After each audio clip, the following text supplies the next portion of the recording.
اچھا، اب خرم صاحب، چیف جسٹس صاحب نے آج کی سماعت میں کہا کہ میں نے آپ کو بتایا بھی کہ جو سیاسی جماعتیں ہیں وہ چاہتی ہیں کہ جوڈیشری ان کی مرضی کے فیصلے کرے.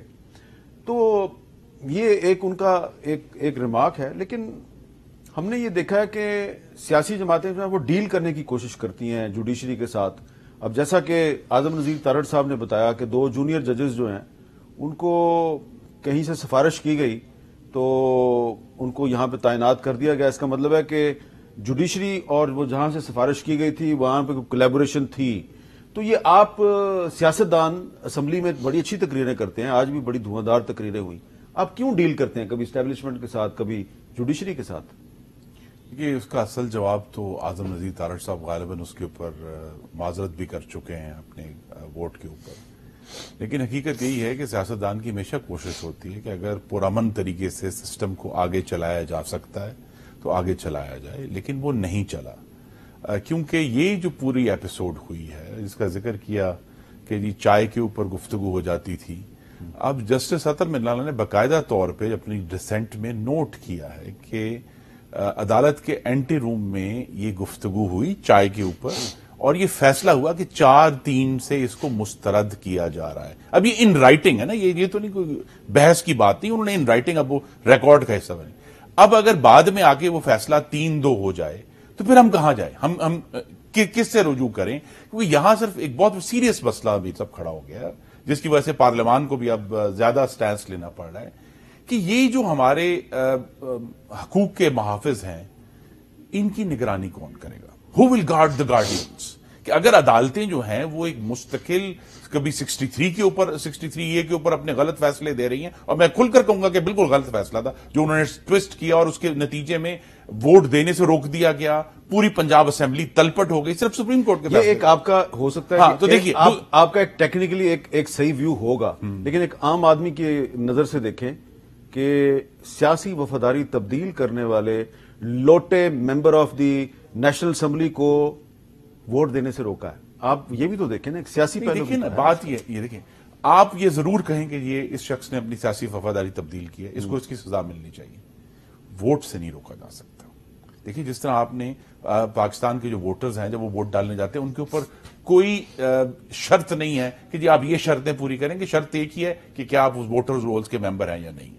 تو لہٰذا وہ جو ووٹ دینے کا حق ہے جب کورٹ چھینے گا، اور حقوق دینے کی بھی دیکھیں کورٹس کا کام کیا ہے اور پارلیمنٹ کا بھی کام ہے کہ پاکستان کے شہریوں کے حقوق میں وسعت لے کر آئے، ان کو تنگ نہ کرے. تو جب کورٹ جو ہے مستقل ایسے فیصلے کرے گا جس پر اعتراضات ہوں گے، جس پر کورٹ کے اندر سے سخت ترین تنقید ہوگی ہر لحاظ سے، تو پھر ہماری طرف سے ایسے ایشوز جن کے براہ راست پاکستان کے عوام کی فلاح اور ان کے سیاسی مستقبل سے کا تعلق ہے، تو پھر ہماری کورٹ سے یہی استدعا ہم نے کی ہے بار بار.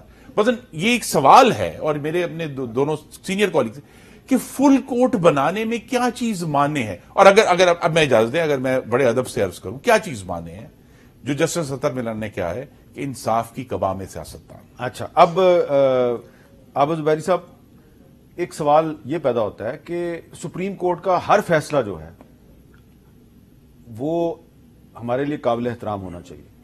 آج بالکل درست فرمایا چیف جسٹس صاحب نے کہ سپریم کورٹ کا کوئی جج کوئی بھی فیصلہ لکھے اس کو تسلیم کرنا سب پہ لازم ہے. لیکن ہمیں یہ بھی تو دیکھنا چاہیے نا کہ یہ سارا تنازع جو ہے یہ شروع کہاں سے ہوتا ہے. یہ تنازع شروع ہی یہاں سے ہوتا ہے کہ سپریم کورٹ کے ایک معزز جج قاضی فائز عیسیٰ نے 2019 میں فیض آباد دھرنا کیس میں ایک فیصلہ لکھا، اور اس میں انہوں نے سیاست میں فوج کی مداخلت کی کرٹیسزم کیا، جنرل فیض حمید کا نام لکھا، اور وہ فیصلہ ہی ان کے گلے کا پھندا بنانے کی کوشش کی گئی، اور اسی سپریم کورٹ کے انہی ججز نے اس فیصلے پہ عمل درآمد آج تک نہیں کیا. تو یہ جو ان کی مرضی کا فیصلہ ہوتا ہے کہتے ہیں اس کو مانو، جو ان کی مرضی کا نہیں ہے یا کسی اور کی مرضی کا نہیں ہے اس پہ خاموشی اختیار کرتے ہیں، بلکہ فیصلہ لکھنے والے جج کو عبرت کی مثال بنانے کی کوشش کرتے ہیں. کیا یہ منافقت نہیں ہے؟ میں تھوڑا آپ سے اختلاف کروں گا، اس میں ایسی بات نہیں ہے. دیکھیے وہ فیصلہ انہوں نے دیا دھرنا کیس میں، رپورٹڈ میٹر ہے، اور اگر وہ فیصلے پہ عمل درآمد نہیں ہو رہا ہے کیا اس کا طریقہ کار ہے اس کو امپلیمنٹ کرنے کا، وہ لیا جائے. لیکن دیکھیے نا اب یہ کہنا کہ جی باقی فیصلہ اپنی مرضی سے کرتے نہیں، دیکھیے کورٹ کا کام ہوتا ہے تشریح کرنا. آپ میں اور آپ اس سے ڈس ایگری کریں، مجھے پسند نہیں ہے آپ کا فیصلہ، but I am bound by that decision, چاہے وہ 3 ممبر کا بینچ کا ہو یا 8 ممبر کا. Supreme Court is Supreme Court sir. تو یہ کہنا کہ جی ان کے فیصلے میں نہیں کیا اور منافقت ہے، اور یہ جی بات یہ ہے کہ اب اعجاز الحسن صاحب اور منیب اختر صاحب چیف جسٹس سے کہتے ہیں کہ سپریم کورٹ کے فیصلے پہ عمل درآمد نہیں ہو رہا. ٹھیک ہے جی، سو موٹو لے لیں، انہوں نے لے لیا، بالکل صحیح کیا. کبھی بندیال صاحب کو یا اعجاز الحسن صاحب کو یا منیب اختر صاحب کو فیض آباد دھرنا کیس والا فیصلہ یاد کیوں نہیں آیا کہ اس پہ عمل درآمد نہیں ہو رہا؟ جس فوجی افسر کا نام اس میں لکھا گیا وہ میجر جنرل تھا، اس کو پروموٹ کر کے لیفٹیننٹ جنرل بنایا گیا، اس کو ڈی جی ISI بنایا گیا. یہ خاموش رہے بالکل. لیکن وہ جج صاحب تو موجود ہیں سپریم کورٹ میں، وہ بینچ تو موجود ہے. صرف اس میں جسٹس مشیر عالم ریٹائر ہو گئے، لیکن اس سے پہلے تو تھے 2021 تک وہ. تو آپ لے سکتے تھے، آپ نے کیوں نہیں اس پہ کیا؟ کورٹ خود تو لے سکتا ہے نا، مطلب انہوں نے ایک فیصلہ دیا، اس پہ امپلیمنٹیشن تو آپ کرائیں نا اس کی. جی بڑے ادب سے، لیکن اگر ایک میں یہ بات کروں گا کینسل کیے جائے تو میر بڑی صاحب، میر صاحب بات یہ ہے، یہی تو ہے اس ایکٹ میں. دیکھیں قاضی فائز صاحب کس طرح اس کیس کو فکس کر سکتے ہیں اپنے پاس. قاضی فائز صاحب سو موٹو نہیں لے سکتے چونکہ یہ پریروگیٹو صرف آنریبل چیف جسٹس صاحب کا ہے.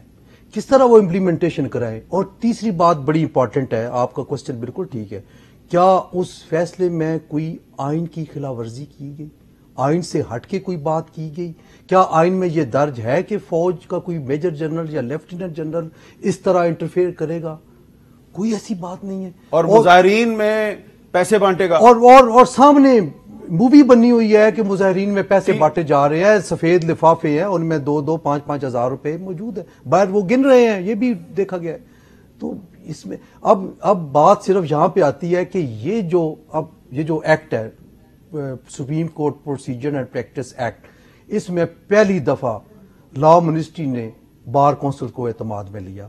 ہماری 2 میٹنگز ہوئی، اس میں 5 شکیں ہیں اس میں، اور آپ بلیو کریں کہ 1-2 ایسی بھی تھی جس پہ ہم نے ریزرویشن کا اظہار کیا کہ یہ نہیں ہے، اور وہ انہوں نے ہماری بات مان لی اعظم نذیر تارڑ صاحب نے، تھینکس ٹو ہم. اب اس میں جو 5 ہیں یہ صرف سپریم کورٹ کے ہی اختیارات بڑھائے ہیں، کوئی کم نہیں کیے. جو 184(3) کی جو اپیل پرووائڈ کی گئی ہے تو وہ سپریم کورٹ کے ججز کے ہی پاس ہے، پارلیمنٹ کے پاس نہیں ہے. تو پھر لاہور ہائی کورٹ بار آپ کے ساتھ کیوں نہیں ہے؟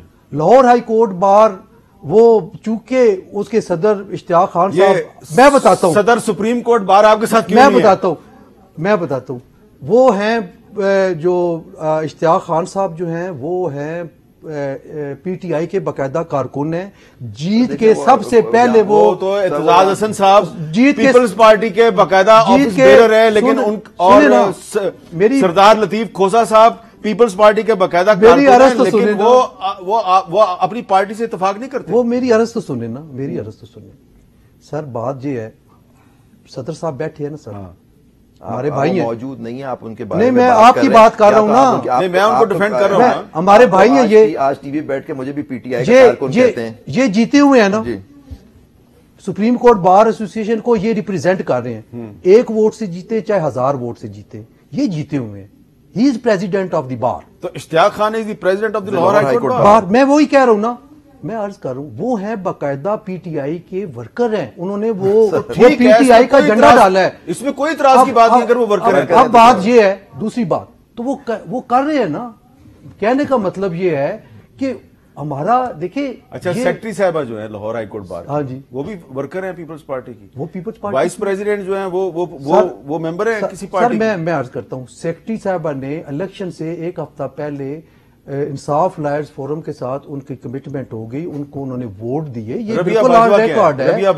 ربیہ باجوہ جو ہے وہ آلریڈی ایک پروفیشنل گروپ سے ان کا تعلق ہے، وہ اس پہ ایسی تو کوئی بات نہیں ہے، ان کا کسی پولیٹیکل پارٹی نہیں، پروفیشنل گروپ سے تعلق ہے. میں یہ عرض کر رہا ہوں، دیکھیں بات یہ ہے کہ پولیٹیکل پارٹی سے افیلیشن یا اس کا ورکر ہونا کوئی بری بات نہیں ہے. میں یہ عرض کر رہا ہوں کہ جب آپ ووٹ لے کے لائرز کے آپ عہدیدار بنتے ہیں بار کے، تو پھر آپ کی کوئی پولیٹیکل پارٹی نہیں ہے، پھر آپ انڈیپینڈنٹ ہے اور آپ لائرز کی جو ہے وہ آپ نے ریپرزینٹ کرنا ہے.